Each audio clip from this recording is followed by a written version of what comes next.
Do you or your kids like to play games? Raise your hand. Great. Fellow Toastmasters, dear guests, thanks to you, I have a job. My name is Vitaliy Zasadnyy, and I help game developers to manipulate their players' behavior, to keep them longer in the game, to hook them. Yes, you heard it right. As my main job, I am building tools to collect data, to analyze data, and tools to persuade players to spend more money, more time, and bring their friends to the game. It may sound vicious, but what I just told is just a different wording, different perception of the common term called marketing.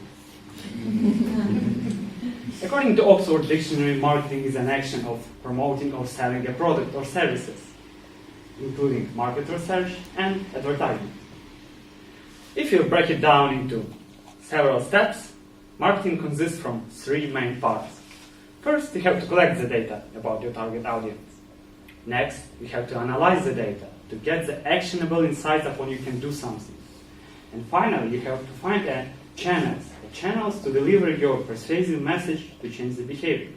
It can be a physical advertisement like billboards on the streets. It can be online advertisement in the Facebook. Or it can be any sort of public activity like I am doing now on the stage.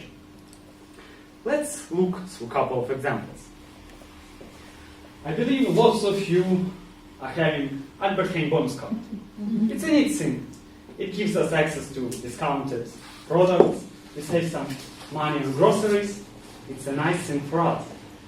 But what's the point for Albert Heijn? Have you thought about that? Did you understand? Did you thought about that? Every time you use this card with your purchase, you give the Albert Heijn information about history of your purchases, about frequency of your purchases. Albert Heijn precisely know, do you like biological food or do you like chips and beer? Having all this personal information allows Albert Heijn to segment all the buyers into several groups and promote beer to one segment of the people and biological healthy products to another segment of the people. Albert Heijn is a great advertisement of very targeted and very well mastered marketing. Let's look at a different example. I'm going to tell you a story.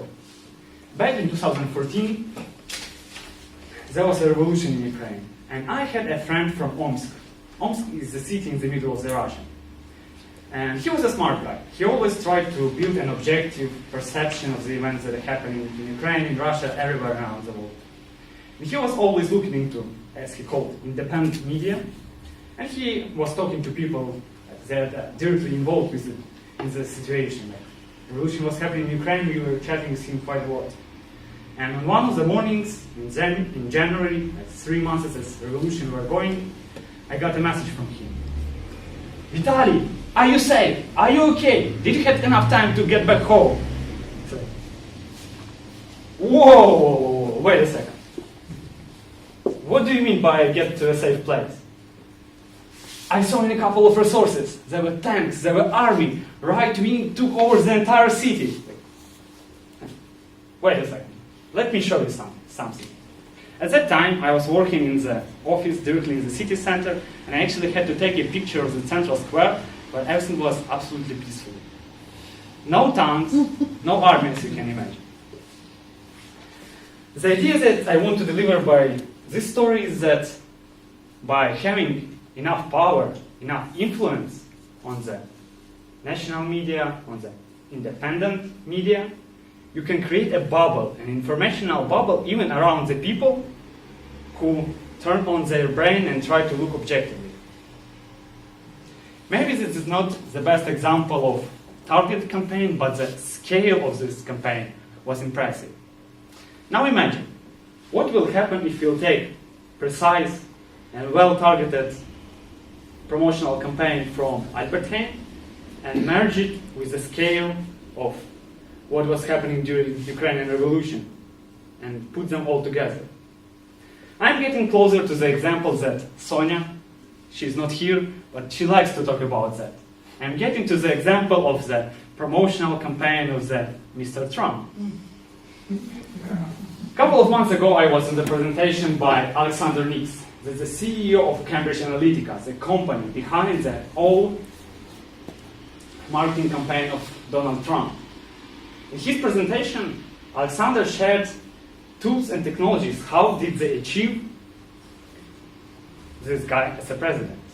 They mastered all 3 steps of successful marketing campaign. They got the data.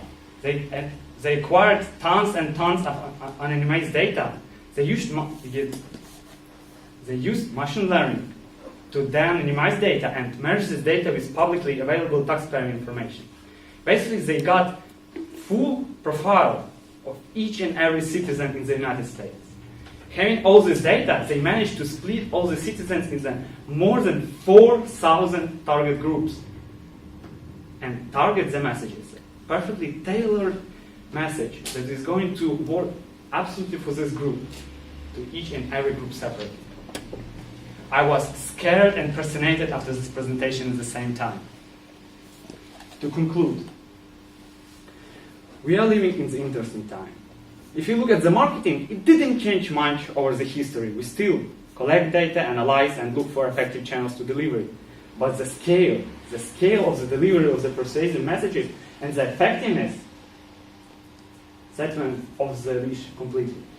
Computational powers that we are having now enable things that were inconceivable 100 years ago. Targeting each and every group separately, that's the powers that marketers have now in their hands. We are getting to the point where every move, every action that we are doing are going to be tracked, going to be stored and used, maybe for good, because with this technology you can persuade people and change their perception about global warming, for instance, about distinctive animals, or it can be used to create informational bubbles around us, to manipulate our decisions, our perceptions about different events and personalities. Can we avoid that? Personally, I believe that it's unavoidable. Unless you are ready to become a monk and go to the high mountains, we are going to face this. That's the future. That's the future that we are heading to. And the only way to avoid this is to turn on your brain. And next time you are going to walk, next time you are going to do a big purchase decision, think about that. Think. Are you being manipulated right now? Thank you.